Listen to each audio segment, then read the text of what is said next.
Um, yeah, I think stuff to do with family overwhelms me quite a bit. You know, worry or stress around family side of things, that does overwhelm me quite a bit. But in terms of, you know, doing the job and things like that, I don't feel too overwhelmed by that. Not now, anyway. Buckingham Palace is quietly preparing for a dramatic shift. No alarms, no public statements, only ceremony schedules quietly changed meetings, disappearing from official diaries, and an uneasy tension spreading through the ancient halls. Someone is making decisions while the king remains out of sight. As King Charles struggles with exhaustion and withdraws from daily duties, one unexpected name has started appearing in circles, usually reserved for royal blood: Tom Parker Bowles. No official role, no public appointment. Yet he is there and increasingly involved in matters traditionally requiring the highest authority. At the same time, Queen Camilla has quietly modified traditions closely tied to the late Queen Elizabeth II's ceremonies, once considered untouchable. Any objections have been swiftly silenced through subtle influence. Then, Prince William intervened. No press conference, no detailed explanation. Only a short statement from Kensington Palace issued in the king's name. To palace insiders, it sounded less like reassurance and more like the first warning. Who allowed Tom Parker Bowles into the center of royal power, and will William remain silent for the sake of the family? Or is he ready to launch the biggest purge of his father's reign? The winter of 2025 arrived in London beneath endless cold rain, covering Buckingham Palace in a dull grey gloom. King Charles, already burdened by years of declining health during the early part of his reign, appeared to be sinking into a far deeper exhaustion, one that was no longer merely physical. At 77, he no longer resembled the energetic monarch who once championed environmental reform. Instead, he appeared frail and hollow-eyed, often staring blankly during interrupted meetings as though his mind had drifted somewhere far beyond the room. The palace concealed this growing weakness behind heavy oak doors, protected by attendants whose loyalty was matched only by their fear. Into the vacuum created by the king's fading strength stepped Queen Camilla, a woman who had spent decades climbing from public rejection into royal acceptance. Camilla slowly began revealing an increasingly forceful desire for control. Claiming she was acting to preserve her husband's health, she started streamlining long-established royal traditions. The clearest example involved the memorial observances honoring the late Queen Elizabeth II, the monarchy's enduring symbol of stability. Ceremonies that had once been elaborate sacred affairs, attended by the full royal family, were quietly shortened into smaller private occasions under the justification of being more appropriate for modern times. Meanwhile, within the maze-like corridors of the palace, another presence became harder to ignore: Tom Parker Bowles. As Camilla's son from her previous marriage, Tom had traditionally remained at a respectful distance from royal affairs, appearing only during private family occasions. But beginning in September 2025, palace staff noticed him moving through the king's administrative offices with increasing frequency, more often in fact than many senior aides who had served the crown for decades.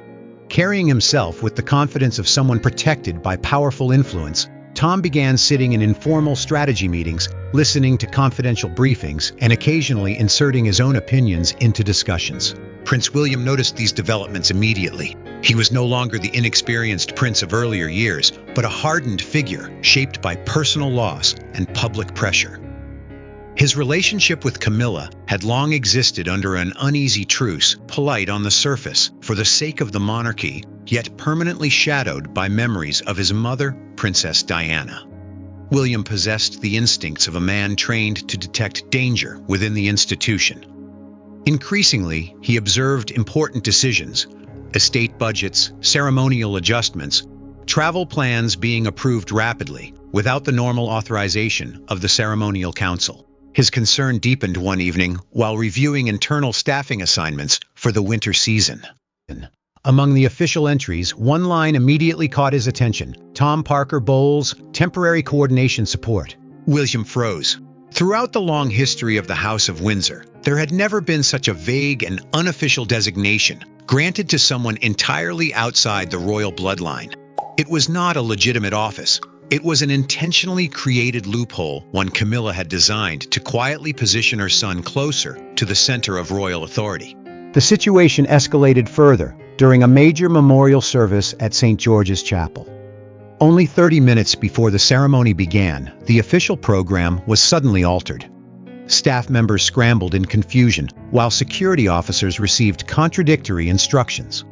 When William went searching for his father to demand answers, he entered the primary meeting chamber only to find it deserted. Heavy velvet curtains blocked the fading daylight, and the room sat cold and silent. The king, he was told, had already been taken away to rest under Camilla's instructions. Standing alone inside the enormous chamber where his grandmother had once laughed and ruled, William felt unease settle deep within him. Golden chandelier light stretched eerie shadows across the marble floor, making the room feel strangely haunted. At that moment, he realized something dangerous was emerging behind his father's exhaustion and his stepmother's calm reassurances. A new form of power was taking shape, not one founded upon law or royal tradition, but upon manipulation and exploitation of personal loyalty. The emptiness surrounding King Charles was no longer a simple absence. It had become a void drawing ambition toward it, like darkness swallowing light. William tightened his fists while staring at the vacant throne chair, fully understanding that the fight to defend his father's crown had finally begun. Buckingham Palace no longer carried the quiet dignity it once possessed. Instead, the silence hanging over its halls felt oppressive and suffocating. As King Charles drifted deeper into periods of exhaustion and confusion, the distinction between helping the monarch and quietly replacing him became dangerously unclear. Protected by the silent but powerful influence of his mother, Tom Parker Bowles was no longer simply an occasional visitor. He had begun appearing like a permanent figure, inside rooms normally reserved for the monarchy's highest-ranking advisors. Queen Camilla, trapped between fear for her husband's health and fierce maternal devotion, convinced herself that Tom's growing involvement was justified. In her mind, he was merely acting as an extension of her support, someone capable of handling the mountain of paperwork and administrative pressure that Charles increasingly lacked the strength to face. The king often glanced at official documents, only briefly, before turning away in exhaustion. Camilla interpreted Tom's presence as necessary assistance. Yet it was this unquestioning maternal trust that opened the door to an ambition far more dangerous than she realized. Tom began with minor responsibilities. He reorganized paperwork, answered insignificant correspondence, and gradually took control of more sensitive administrative tasks. But with every document he handled and every instruction he issued, the sensation of authority intoxicated him further. Palace staff, though deeply suspicious, treated him with forced respect because of the Queen's protection. Tom embraced the illusion completely. He walked through the palace corridors with the confidence of a man who believed the monarchy itself depended upon him. Then an opportunity arrived. One evening, as weak sunset light filtered through stained glass windows, security surrounding the king's private storage rooms temporarily weakened after a last-minute schedule adjustment.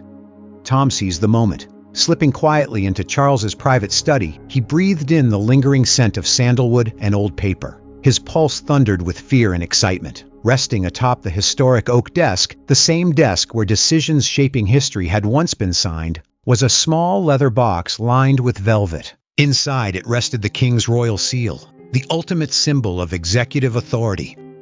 The instant Tom touched the cold metal, a surge raced through his body.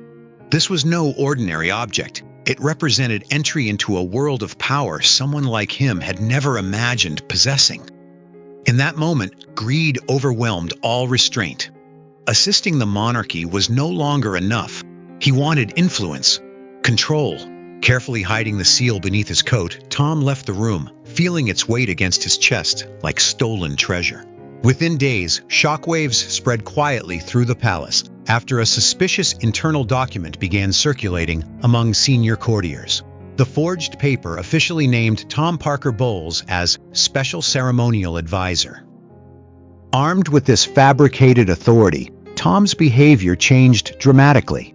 He reassigned employees who questioned him to isolated departments and intimidated others with subtle threats involving the Queen's disapproval.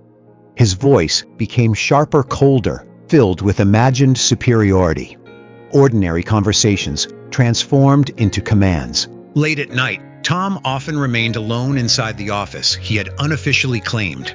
Beneath the dim glow of a desk lamp, the royal seal rested upon the wooden surface before him. He would lift it into the light, admiring its craftsmanship, while satisfaction spread across his face. In his mind, he had finally crossed into the inner machinery of royal power.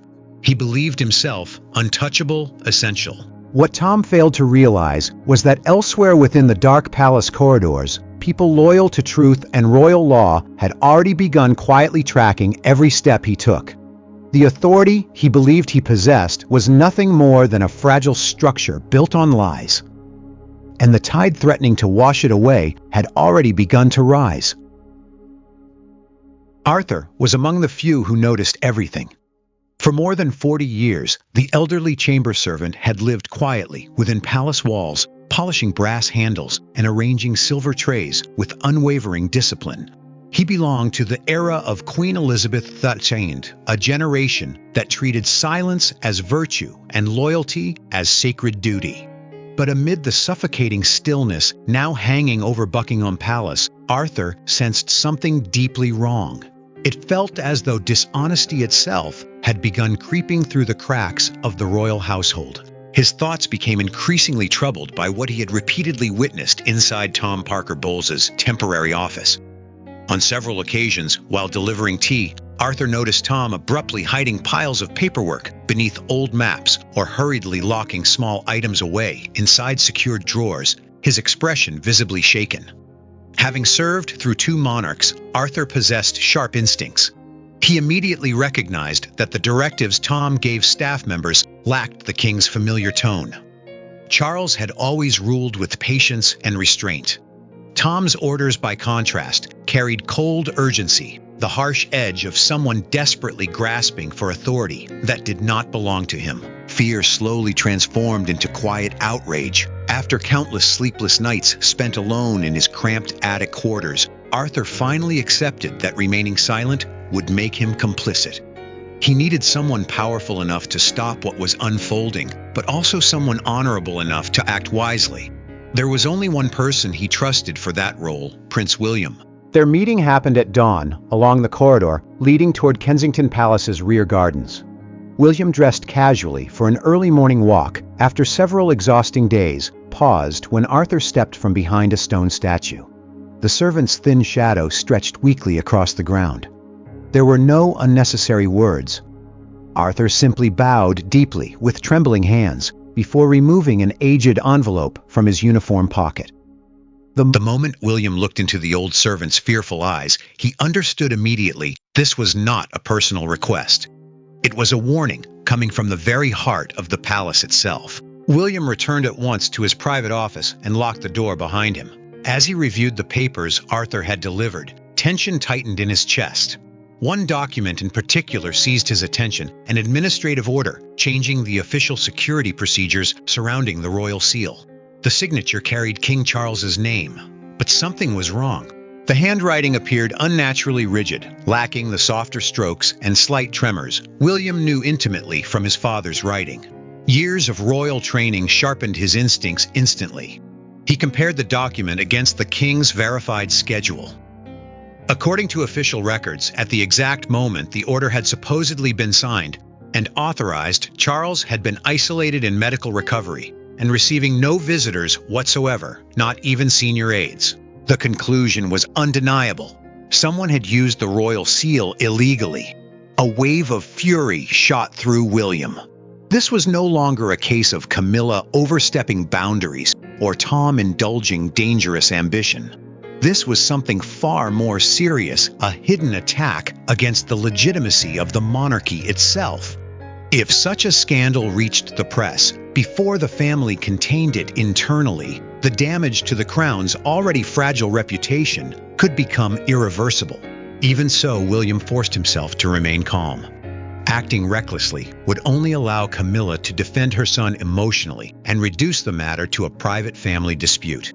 He needed stronger evidence. Silence itself would become his weapon until the right moment arrived. Throughout the rest of the day, William watched Tom carefully from a distance. He observed him speaking confidently with royal legal advisors, hands casually tucked into his pockets, carrying himself like a victorious man.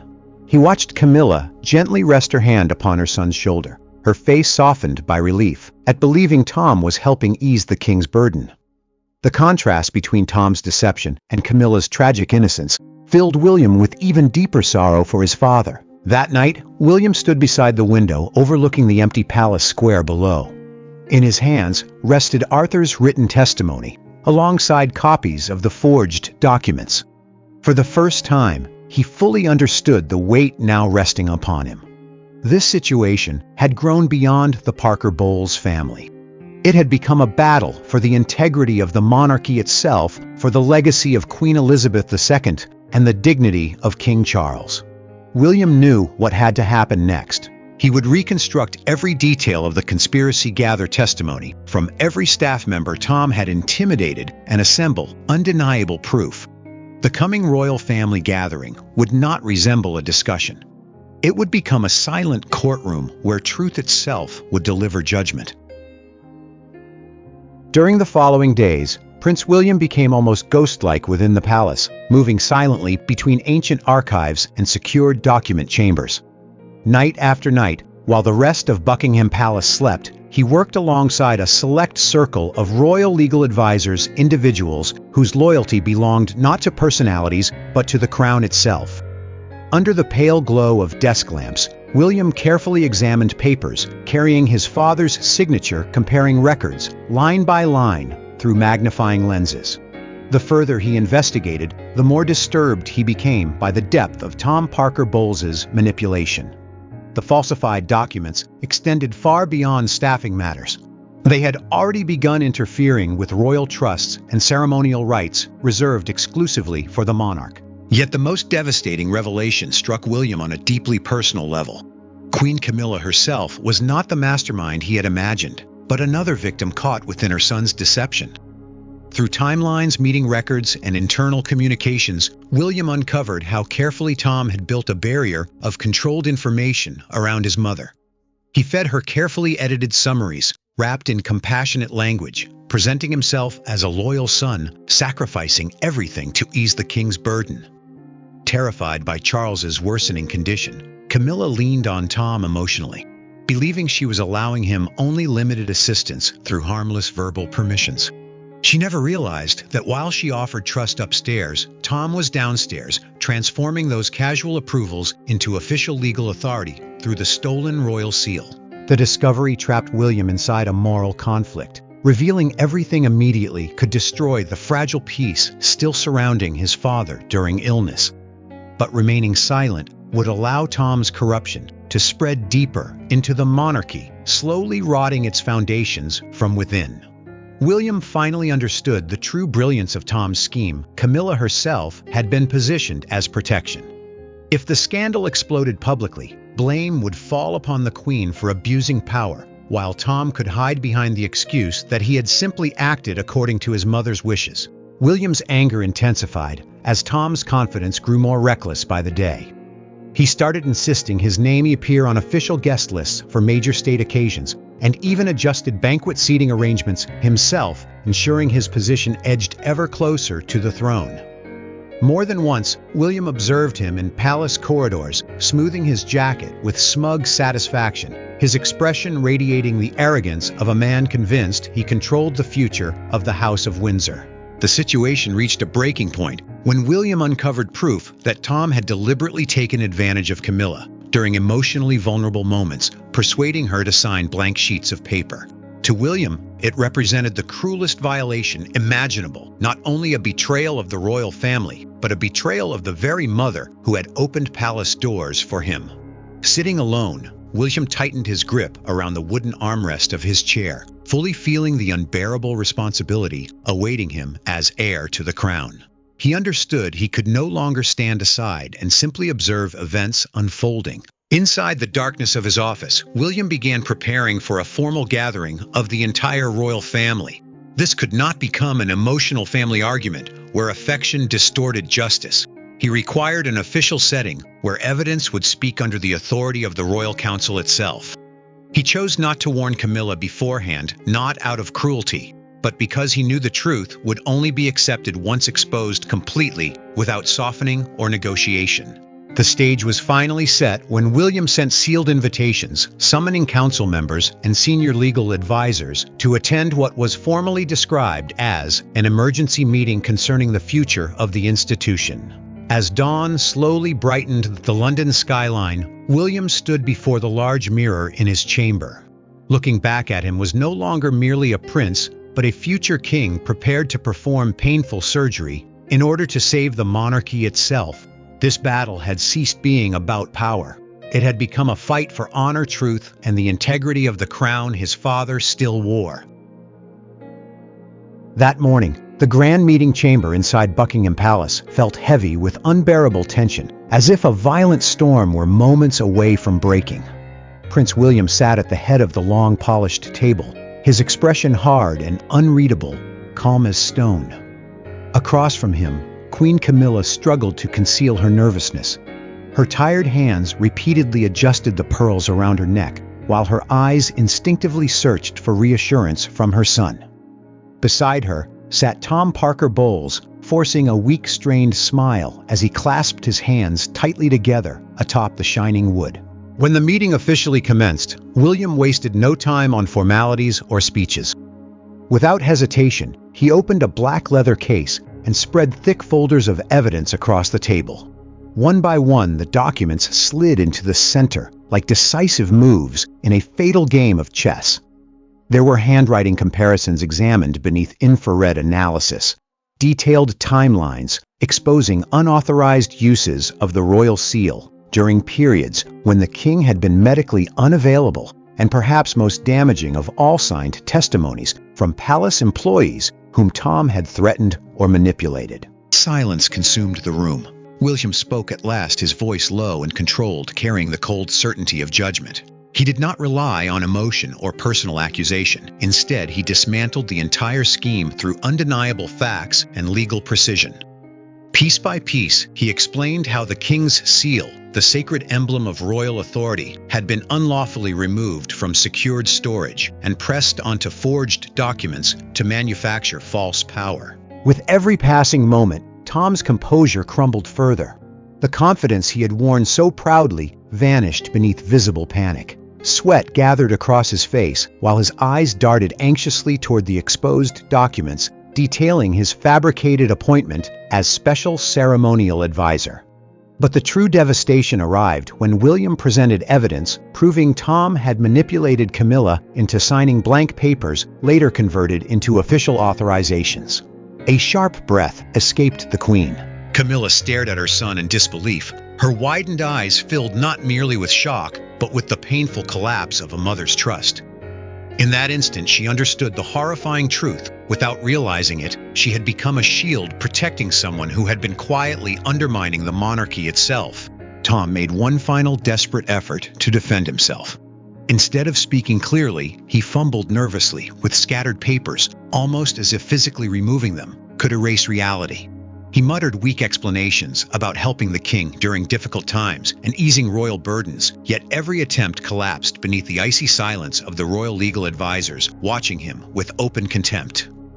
Then came the decisive blow. The chairman of the Royal Council, an elderly lord whose authority within palace tradition was beyond question, slowly pushed an official verification file across the table toward Tom. Calmly, he announced that after a complete review of royal archives, the council had found no submissions, approvals, or recorded minutes validating any title or authority Tom claimed to possess. That statement destroyed everything. In a single moment, the elaborate structure Tom had constructed through lies and manipulation collapsed entirely. The only sound remaining inside the chamber was the slow ticking of the clock. Tom sat frozen in humiliation, shoulders bent beneath defeat. Camilla, enduring perhaps the most painful moment of her life, turned her face away from her son, unable to bear the sight of him any longer. She understood then that both her reputation and the Parker Bowles families standing within palace walls had been irreparably shattered. William slowly rose from his chair, his long shadow stretching across the table and falling over both Tom and Camilla. The silence surrounding them no longer represented merely the conclusion of a meeting, it marked the end of a dangerous ambition. Without raising his voice or using force, William had destroyed everything Tom desired. By relying on the same royal laws and traditions Tom believed he could manipulate, William had stripped away the illusion of power, piece by piece. And within the hidden corridors of Buckingham Palace, justice had finally begun restoring order once again. The final glow of afternoon sunlight stretched in long amber lines across the wooden floor of the royal meeting chamber, yet the room itself remained frozen beneath an icy sense of irreversible judgment. Prince William stood motionless at the head of the table, rigid and imposing, like a monument built from duty alone. Once the final evidence had been revealed, he slowly closed the thick dossier before him. The sharp sound of leather striking oak echoed through the chamber, like the final strike of a judge's gavel, quiet, restrained, yet carrying the authority of centuries of royal history. William inhaled deeply. His eyes passed over Tom Parker Bowles, who now appeared hollow and shaken, before finally settling upon Queen Camilla. There was no fury in his expression, only sorrow mixed with absolute determination. When he spoke, it was not as an angry son defending his family, but as the future protector of the monarchy itself, delivering judgment in the king's name. The first ruling shattered Tom completely. By direct order from William, every privilege granting Tom access to palace grounds was revoked immediately. He was permanently prohibited from participating in any royal function, whether public or private, and instructed to leave London within 24 hours. The influence he had spent months constructing disappeared instantly, wiped away, as cleanly as ink erased from paper. Advisors who once tolerated him turned their backs. Staff members he had manipulated or intimidated quickly distanced themselves, denying any association with him at all. When Tom finally stood, his legs trembled beneath him. Escorted by 2 royal security officers, he walked silently toward the exit without a single farewell, and without a single ally remaining beside him. All that lingered behind was the fading shadow of a disgraced man disappearing into the dark corridor. Then came Camilla's punishment. Unlike Tom's public removal, hers was far quieter and perhaps far crueler. William chose not to remove her royal title, knowing such humiliation would deeply wound King Charles himself. Instead, he stripped away every trace of genuine authority she possessed. From that moment onward, Camilla's involvement in royal decision ceremonies and internal affairs was suspended indefinitely. She would continue appearing beside the king only during essential diplomatic occasions, but beyond public appearances, she was entirely separated from the machinery of royal power. She had become a queen in title alone.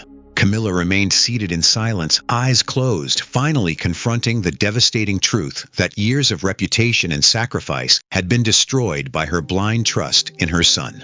Once a powerful gatekeeper inside Buckingham Palace, she was now reduced to little more than a living reminder of tragic misjudgment, a silent ghost confined within the very palace she once helped command.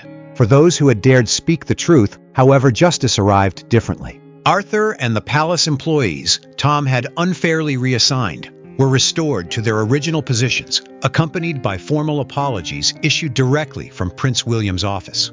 The royal traditions Camilla had previously reduced or altered were reinstated in their full form, enforced with even stricter protection than before. William also signed new regulations surrounding the royal seal, ensuring no individual, regardless of rank or title, could ever access it again without authorization from at least 3 members of the Royal Advisory Council. After the chamber finally emptied, William walked alone to the tall window overlooking the palace courtyard. Below, a black vehicle quietly carried Tom Parker Bowles away from Windsor for the final time. Exhaustion settled heavily through William's body, yet beneath that weariness came an unexpected sense of peace. He had protected his father from betrayal born within his own household. More importantly, he had defended the monarchy itself from being corrupted by personal greed and ambition. Order had returned to Buckingham Palace. No blood had been spilled. No public spectacle had exploded across newspaper headlines. Everything had been resolved through royal law and ancient tradition, the very systems Tom foolishly believed he could manipulate without consequence. In doing so, William proved himself not merely as heir to the throne, but as a true guardian of the crown. He demonstrated that within the monarchy, personal loyalty and family emotion must always remain secondary to duty, transparency, and the survival of the institution itself. The story ended quietly. William entered King Charles's private chamber, where the king slept peacefully beneath pale afternoon light. Gently, William adjusted the blanket around his father before silently stepping back toward the door. He closed it softly behind him and continued down the long palace corridor, his footsteps calm, steady, and certain. Balance had been restored, and the House of Windsor would move forward under the watch of an heir who understood that the strongest form of justice is often delivered not through noise or fury, but through silence, discipline, and unwavering resolve. After hearing this story, what do you think was Queen Camilla's punishment, living as a powerless ghost inside her own palace, a fair consequence for her blindness and indulgence? Or was it the cruelest tragedy a woman and mother could endure? Share your thoughts with us in the comments section. Remember to like, share, and subscribe for more. Also, click the next video showing on your screen. You will enjoy it.